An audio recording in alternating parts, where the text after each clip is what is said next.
The two famous books at the time were Dale Carnegie's and Napoleon Hill's. And they both have The other this one. exact, yeah. They both speak of this, like their energy is very similar. And like I go back to his books a lot. I'm not critical of him, but I also feel like it's a very kind of like 20th century, your job is your life kind of spirituality. You kind of want your transmitter operating at the highest vibration possible. And if Yeah. you're only focused down that one path, you may not be at the highest level possible. So you need relationships, you need family, you need a spiritual connection, you need fun, you need laughter. I mean, laughter is way at a higher vibration than let's, back to the old grindstone. Happy numbers, happy times. My name is Andrew Gabelich, numerologist and founder of Teledivity, the world's most loved numerology platform, numerology mobile application, numerology pocket life coach. You are listening to the Calculating Route show, where all we care about is performing live numerology readings and having unstructured conversations with some of our platform's most interesting thinkers and thought leaders, incredible people from around the world who have something to say, something to teach us, a unique perspective about the times we're going through, the changes we're navigating as a planet, the ways we can use them as opportunities, the things we need to do to reconnect with our purpose in this grander story, and finding joy hiding beneath the chaos. We don't do interviews in this show. We just dive into our guests' numerology charts, and then we just let serendipity take the conversation where it must. If you've been on our platform for a while, you know one thing. All we really care about is letting the universe take the wheel and surprise us. Happy accidents. So that's exactly what this show is all about. I have no prepared questions. Our guests have no prepared pitches. They're not here to sell anything. They're here to talk about life and share with me everything they know about the future and every perspective we've been missing. If you're here with us today, well then you know what? Maybe the universe wants you to be a part of this serendipity too. Maybe there's something hiding inside our conversation just for you. I'm Andrew Gabelich, and this is Calculating Route. I think I want to start just by sharing the story of how you found Teledivity, because I know you, like, when we first spoke, you said you don't remember how you found it, you've just been on it for a while. And then I looked up the date and you were in like the first 2,000 or 3,000 users. And I know that when I first launched the site, Google gave me like $300 in ad credits. So I just made an ad targeting people Googling numerology on Google, and like you'd see Teledivity on like as the first result because I was paying for it, but it was just like, so I think I got like 200 people from that ad. And over the years, whether it's somebody buying a reading or me connecting with a user for some other reason, I've found that batch of like 200 or 300 people stayed. Like most of those people that the ad found just kind of like stayed with Teledivity from the beginning. And I think it's like I find that incredible because that was a time where numerology was not a thing. It was a niche. A few people, I think it still is, but I think because of the kind of like new wave in astrology, more people know about it than they did before. But back when the site was launched in 2015, it was just kind of like a secret, or very few people knew it. And the fact that you were already searching for numerology content and that you had been connected with numerology for decades and decades is fascinating to me. When did you discover it for the first time? When I was a kid, one of the things that we did that was really awesome for me was we had a membership in the Philadelphia Public Library. And you were allowed to take out 12 books every week. And my mom would always take us to the library every week. I took out 12. I read my way through everything, not just the kids section, everything. One of the books was a book on numerology. It was a very old text.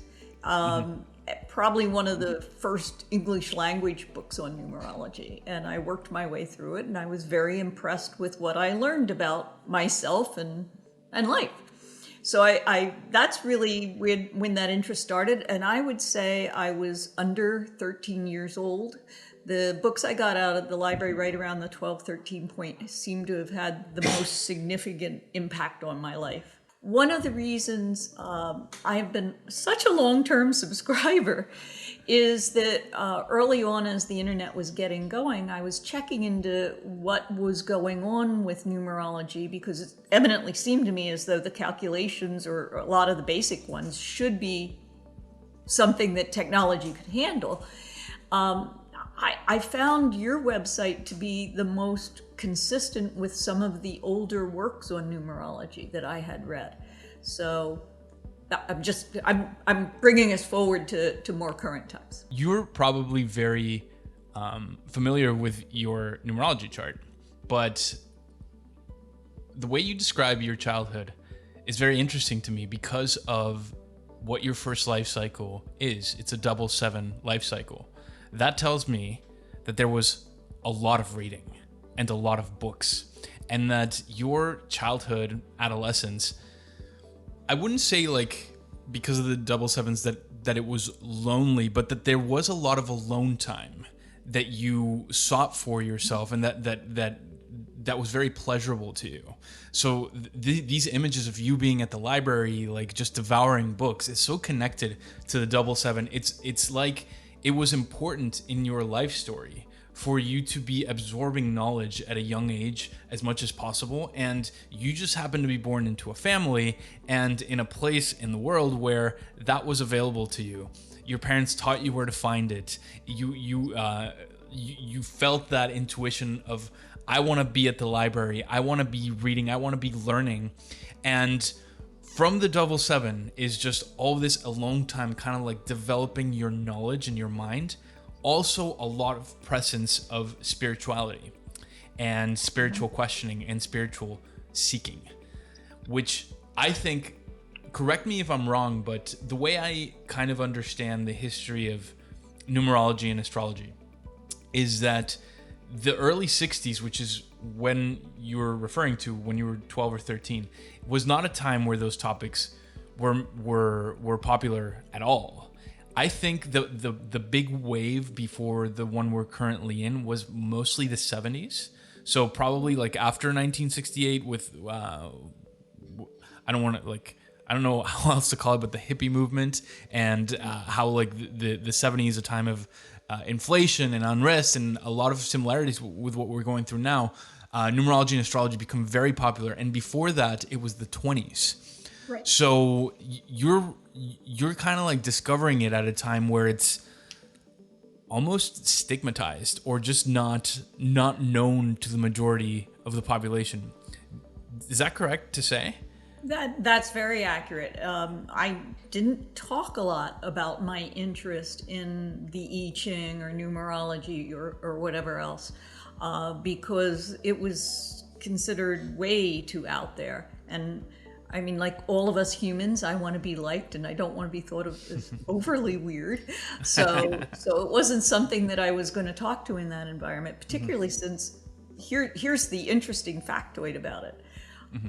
I was in a science and engineering honors program. So the fact that I talked a professor into teaching this course will tell you how heavily motivated I was to learn more about the topic.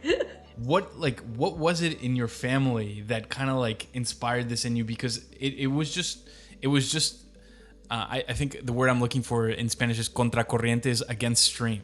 Just your entire childhood, and just how you were positioned for the later stages in your life, especially when it comes to this 7/7 early cycle.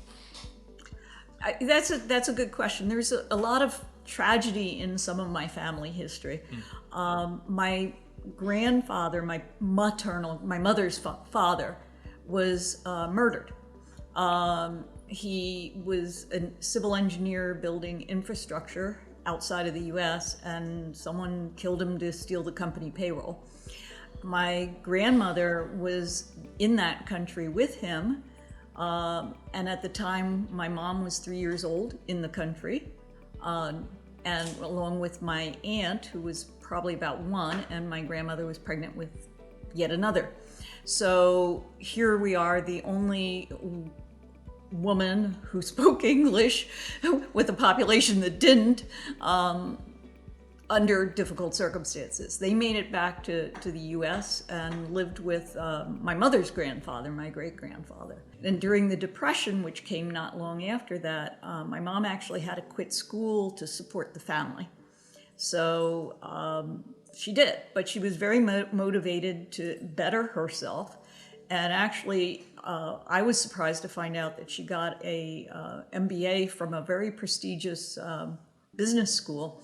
My siblings and I only learned this after she had passed away, and they put. She never mentioned it? She never mentioned it, wow. Which will say something about how humble she was. She married my father. Unfortunately, my dad passed away because he was a bit older than my mom when I was 7, and my poor mom had 5 kids from 10 down to 9 months old.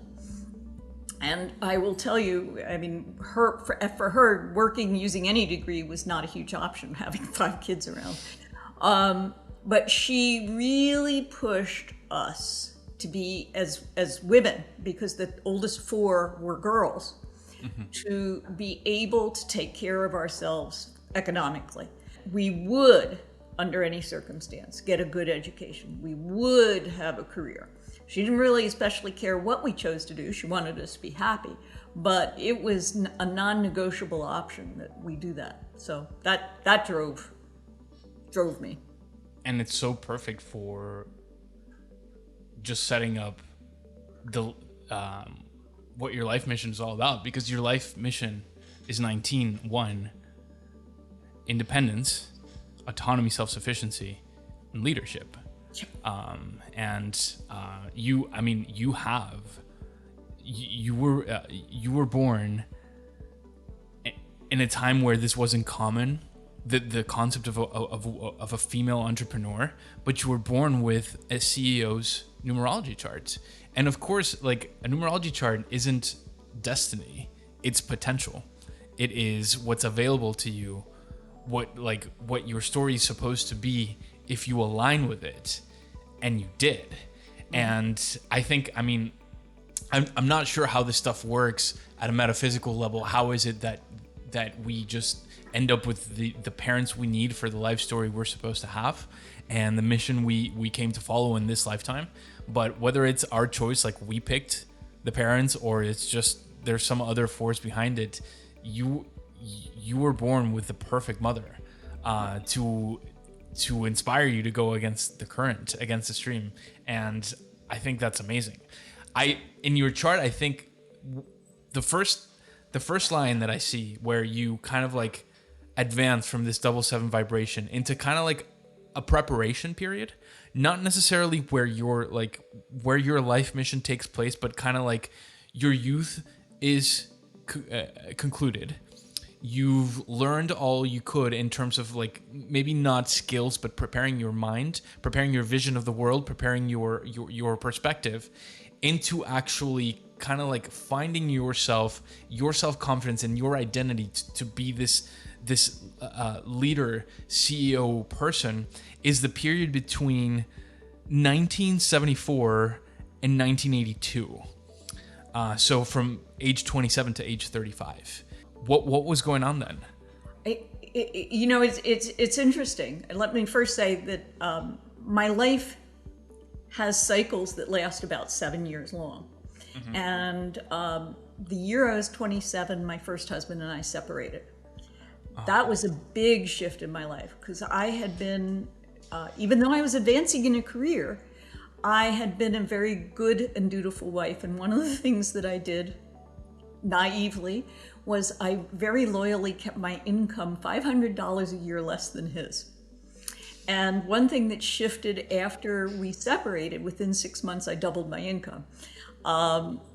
Which says something about, how I had been holding myself back. Repressed. Yeah. Right. And one of the things that I said to myself during that period of time is, gosh, if I had had a wife who was as supportive as me, what could I have done in the world? And so I decided I would give myself 7 years to find out. And I shifted myself dramatically over that course of time. I advanced my income. I shifted from what would be called a staff position to a line position so that I could broaden my experience. I moved from one state to another, started moving into vice presidential roles, and then ultimately in '85, I started my first business. This doesn't surprise me because in your personality chart, there's 2 8s, one in the personality position, another in the expression position. So that tells me that you came into this lifetime with just business creativity and money making ability. That you like it's not just in like coming up with business ideas, but in a business setting where it's all about systems and decision making and risk taking and balancing risk taking with kind of like protecting what you have and kind of like connecting those threads very delicately. This is a time to take risks. This is a time to play defense, offense. Those are instincts that you came into this life with that were pre-developed. No, you didn't have to learn it. Your education was engineering, so like you didn't have to take an MBA to develop business skills. These are just part of your identity. However, I have to ask because I'm very curious. We all know that this was a time where a woman's business instinct in the business world would have mostly been doubted or questioned or ignored, and that wasn't the case for you.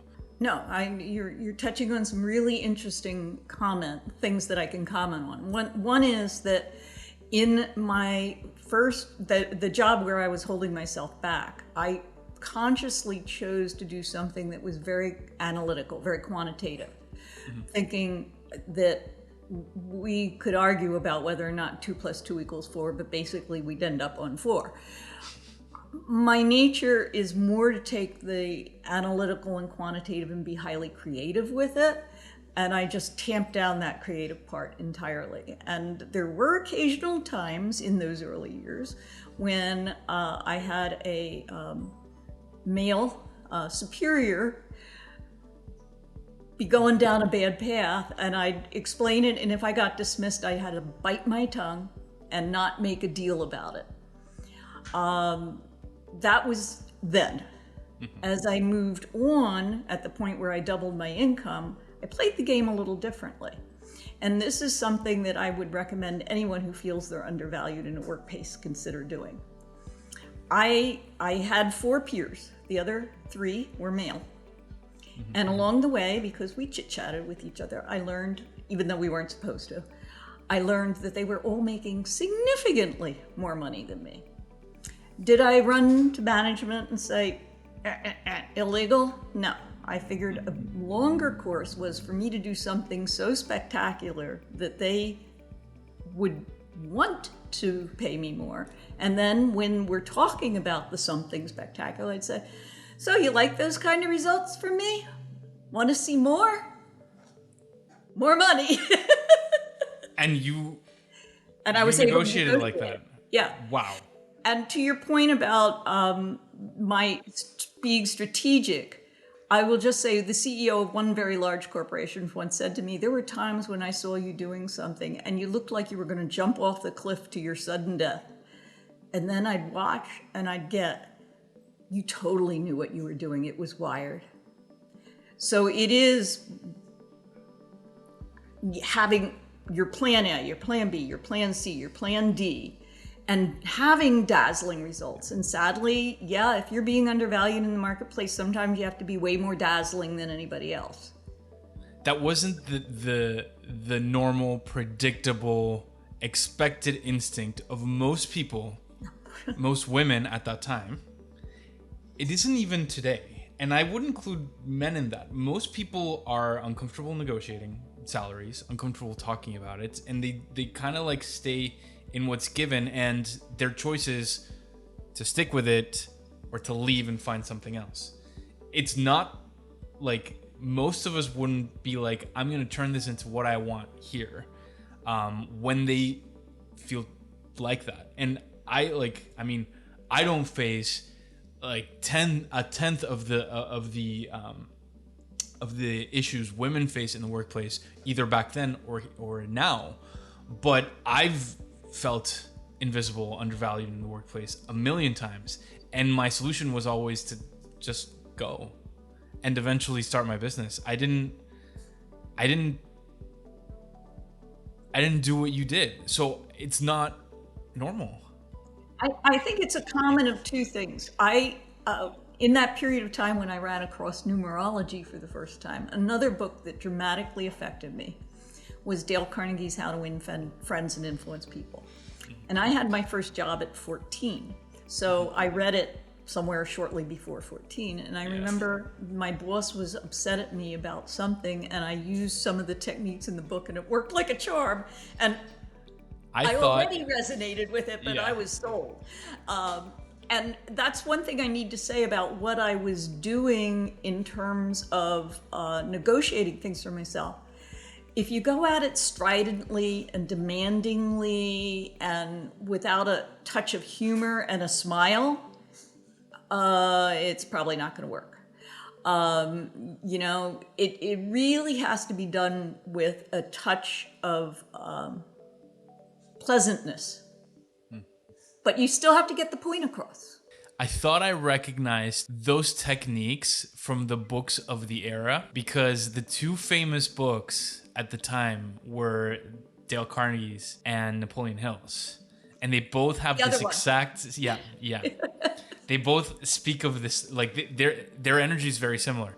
And I think that was Napoleon Hill was my first entry into just this mindset. He gave me my confidence. No question about it. And I go back to his books a lot. I'm not critical of him, but I also feel like it's a very kind of like 20th century, your job is your life kind of spirituality, where I don't feel like that anymore. And there's a lot of it. Like, I feel like you could take these approaches and just like think about how they apply to your social life, to your romantic life, to resting, to developing an identity outside of your career, where this is very career focused.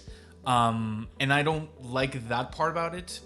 I also, from these authors, there's this kind of like this energy about like visualize the exact same thing that you want and give yourself a deadline and then become obsessed with it. I followed those instructions for a while. And over time, I've learned that can also block like your progress. Becoming obsessed with the one objective, giving yourself a deadline, and just being like singularly focused on your professional role. Sometimes that pushes the dream away.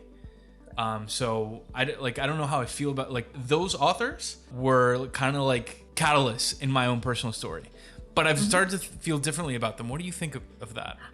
I'm going to agree with you. I think I followed Napoleon Hill's recipe strongly and decided it wasn't exactly for me, but where I found it particularly useful was in the transmitter concept that he talks about, and the ability to attune myself to various messages the universe was sending me. Well, and that's the foundation of what people call masterminds today. He came up with that word, and he uses the transmitter to explain what goes on with that. That's where all of that knowledge comes from. And I think what he doesn't get at, which is part of what you're talking about in terms of it being so focused on the work sector, you kind of want your transmitter operating at the highest vibration possible. And if you're only focused down that one path, you may not be at the highest level possible. So you need relationships, you need family, you need a spiritual connection, you need fun, you need laughter. I mean, laughter is way at a higher vibration than back to the old grindstone, right? So I think he was on the right track, but I don't think he has the full story. 100%. So tell me about how you quit and started your first business. So you mentioned 1985, right? And what I see in your chart is around those dates is, so this transition out of that kind of like VP corporate chapter of your life. It begins middle of 1980 with two very professionally unhappy years where it stopped being fun, it stopped working, and there would have been some power struggles, some professional conflict, and an increased sense of being invisible in the workplace at a higher, like the volume of everything you didn't like really started going up. So we're talking age 33, 34, 1980, 1981, first half of 1982. And you don't launch your business until 1985, but I think that's the seed that pushes you away from that life. Yeah. Is that accurate? So accurate. The 18-month period from 1980 to 18 months later, I worked for a company that has a very good name. There were many things about working with the company. I stayed as long as I felt I had to have my resume look good. Mm-hmm. But I will tell you, I pretty early on was sure not the company for me. I learned more about how not to manage people than how to manage them. It was a work environment that created an awful lot of very, very, very unhappy people. I actually was treated fairly well there, so mm-hmm. I can't personally complain, mm-hmm. but I was more worried about the whole vibration of the environment and the damage being done to people's lives. And I think one of the things that I learned that worked well for me as I moved further into business was seeing how if people had a miserable workday or were treated miserably, how that had a cascade effect because they take it home. Oh yeah.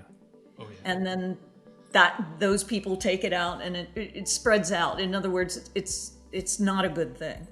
Mm-mm. And it was good for me to see that because I don't think I would have naturally gone down that route, but it was good to know to avoid it and keep an eye on myself so that I didn't create that environment. I've just always found it funny that we think of the workplace as the place where it's not about anything emotional or spiritual, where in fact, I mean, outside of the family home, it's where it's the most present. Well, you spend more time there. And I'll make a comment that one of the things that I did at various points in my life, really not even as a business, but from people that knew me well and thought I hired well. My recently deceased husband, as a good example, he had a hard time hiring employees that ended up working out well to work directly with him. I mean, he had 250 employees, so it wasn't all of them, it was the direct reports. And he rapidly figured out I was pretty good at it, and then he talked to some of his friends, so they had me hire direct reports. And here is advice I'll give to either side, whether you're looking for a job and want to be happy at work, or if you're looking for people and want them to work perfectly for you. Know something about your family history. Are you someone who hated your dad? Or did you highly respect male authority figures or female authority figures? If you have issues with strong women, don't work for a strong woman. Save both of you a whole lot of pain. This difficult vibration shifts in your life. 1982, mid-1982, which is still a few years before you start your business.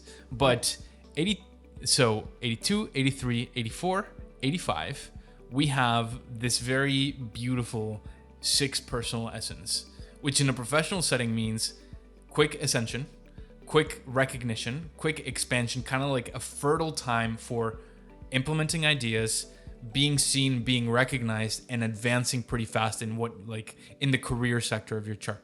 On a family setting is just a really happy family time.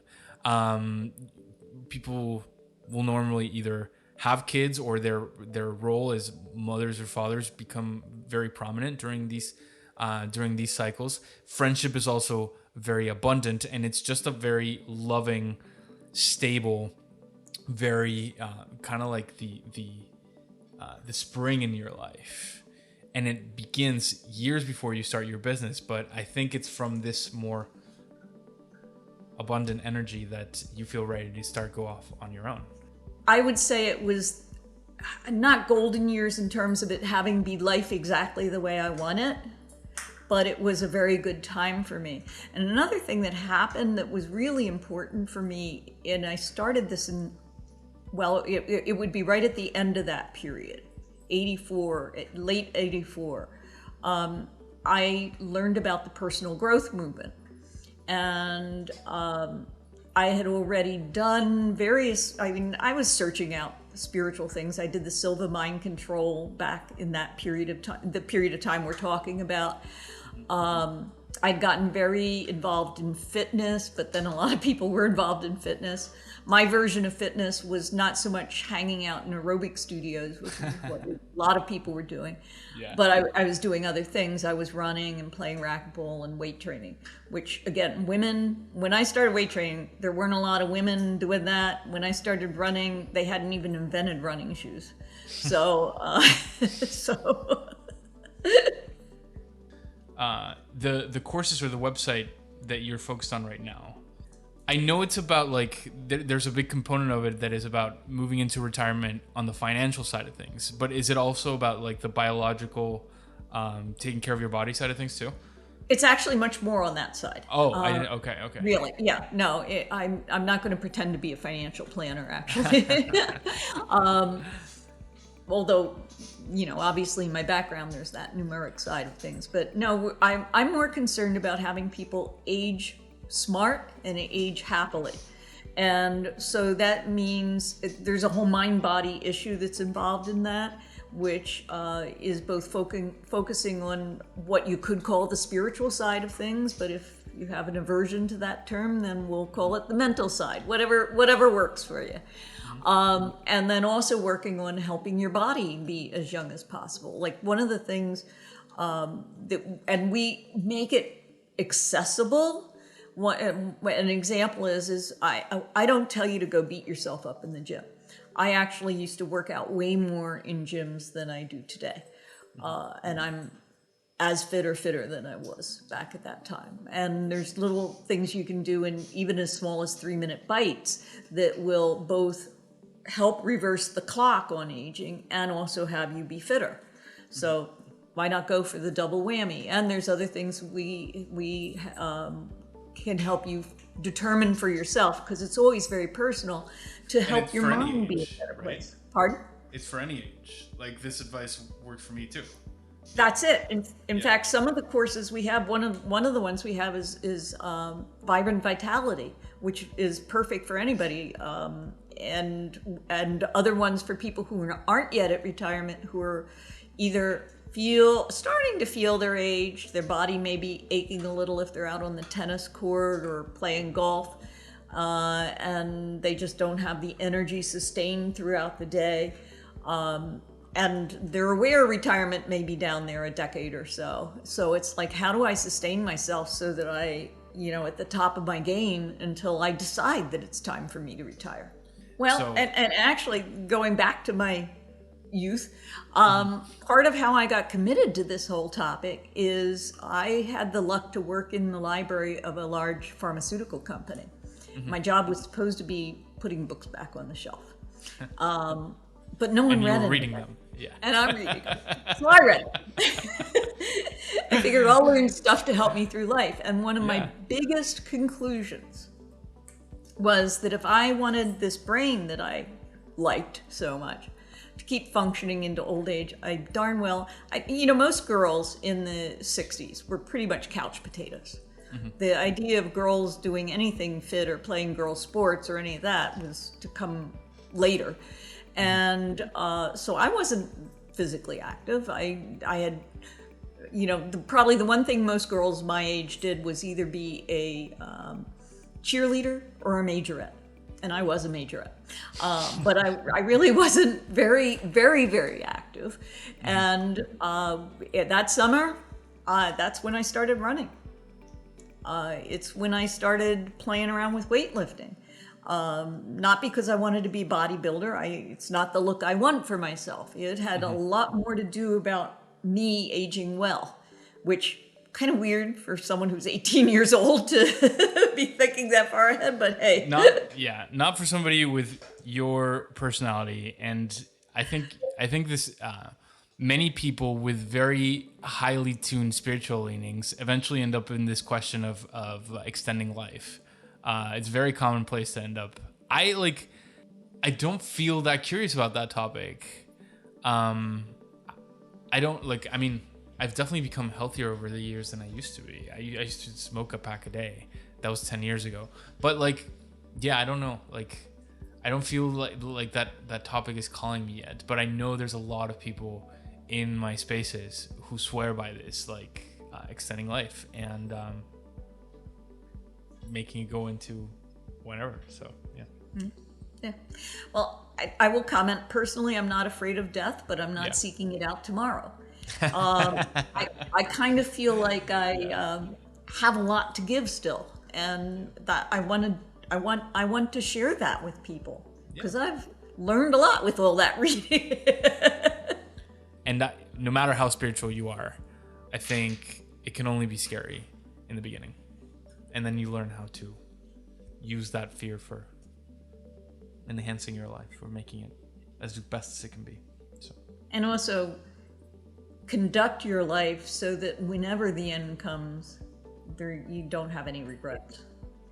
I want to close with, so let me just pull another section of your chart because I'm looking at the early years right now. I'm going to start at age 50 and see if I can pick out one more interesting thing about your past.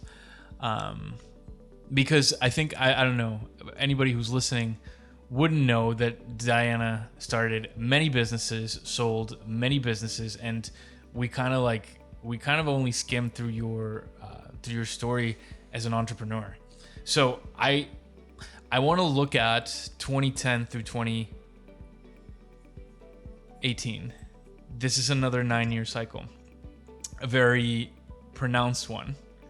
It's kind of like, so from age 60 to 63, this is 07, 08, 09, 10, so like the Great Recession, basically. It was a very restrictive period for you. There was like, you were working really hard around the clock. Your time was very much spoken for, and there was something you were building. Then that all those seeds planted kind of bloom in 2011, 2012. Very spectacularly, opening up kind of like a new, different period of freedom first, and then a leadership role for you, 69, 70, 71, 72, which is just basically 2016 through right at the beginning of the pandemic. What is that? Well, I wouldn't have exactly framed it the way that you framed it. You nailed the time frame. Immediately prior to that, I was working very hard. I was coaching a group of CEOs. I was working with individuals. I was teaching graduate school. I was working on that master's in art. So I was a very busy person. In some ways, the period of time that you're asking about was a very sad time of life. Oh. But I will say, even as I started getting grip on what was going to be coming down the road through that period of time, I said to myself, life has a lesson in this for me, and I darn well better learn it because I don't want to do this lesson again.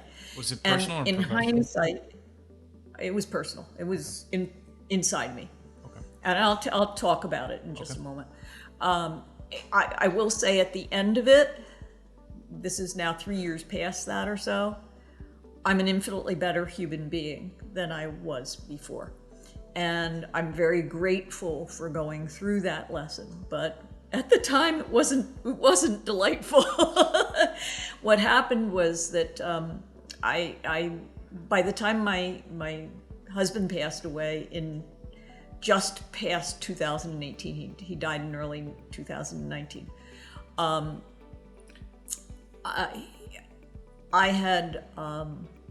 was his caregiver for 10 years, from 2010 on. That's where all that work is coming from, huh? Yes. Okay. Yeah. We were on a trip to Europe. We were celebrating a friend who lives in Europe's birthday. Mm-hmm. And on the trip, he was not feeling well. On the flight home, he had a heart attack. And things cascaded down. And I had to have a chat with myself and make one of those choices and I'll be really honest. I said to myself, can I handle this, or should I exit early on and let him make other plans? Because as it became aware, it wasn't just heart. He did have a heart attack. He had stents. He also had Parkinson's. He had kidney failure. He had congestive heart failure. He had many, many physical issues. And as they kept coming, each one was a little bit like a body blow, because I felt like I could manage the one, and then there's the next one, and then there's the next one. Now, how he's feeling, even bigger body blows, literally. But it was good for me to step aside from the business sense, because I had to wind down a lot of my business connections. Actually, all of them ultimately. Yeah, it was a time actually of me getting to turn inward again. And this time I did have the internet, which was a good thing. Because while there weren't lots of breaks where I had time for myself, there were enough of them. But it expanded my compassion. It expanded a lot of really important sides of me internally in ways that had not been tested or exercised in my life. Clearly, I was making the Napoleon Hill mistake, because I saw work, then kind of like financial windfall, then expansion. And that was more emotional, spiritual expansion, and not really a professional time in your life. Right. It was not the most professional time of my life, but it was a huge, a seismic shift in my life. And I think all for the good. I honestly think that in starting high quality aging in the Age Smart program, it was motivated by my reaction to COVID and seeing what was going on with the population. And I don't know that this particular program would have necessarily come to me if I had not gone through those 10 years previously. It's the experiences that inspire what you're doing now, your new purpose. Exactly. Yeah. Plus the learning. And I had opportunity to practice some of it on myself, because I had to keep me in good mental shape to do the best job as a caregiver for the person I was caregiving for. And even afterwards, to help me lose weight, because the last 2 months of his life, it was so intense, I gained weight. And stress will do that to you. Yeah, and it's okay. So, yeah. Diana. Yes. I just want to end by saying, I mentioned this to you before when we were doing a reading many months ago, but I want to say it again.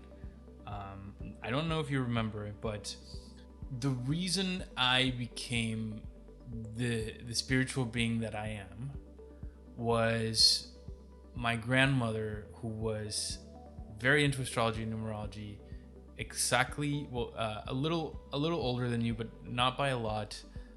Also at a time where it wasn't really known to many people, had the exact same, very similar numerology chart to you. Those 8s, they're the same. I feel her energy with you, and I see you as what the person she would have been if she had been able to tap into those business skills and follow her dreams. Her story was different. It was Mexico in the 50s. I mean, that's not very different from the US in the 50s. But she couldn't tap into her potential the way you did. And I see you as kind of like the kind of life she's going to have in her next life. And that's why I have a very soft spot in my heart for you, your story, and your achievements. And I can't wait to watch your class on aging smartly, and I am very grateful to have met you because of that, and also because you're an awesome person, and it's been amazing to get to know you. So, well, thank you. That's very nice words, Andrew, and it's been amazing to get to know you and talk with you too. Thank you.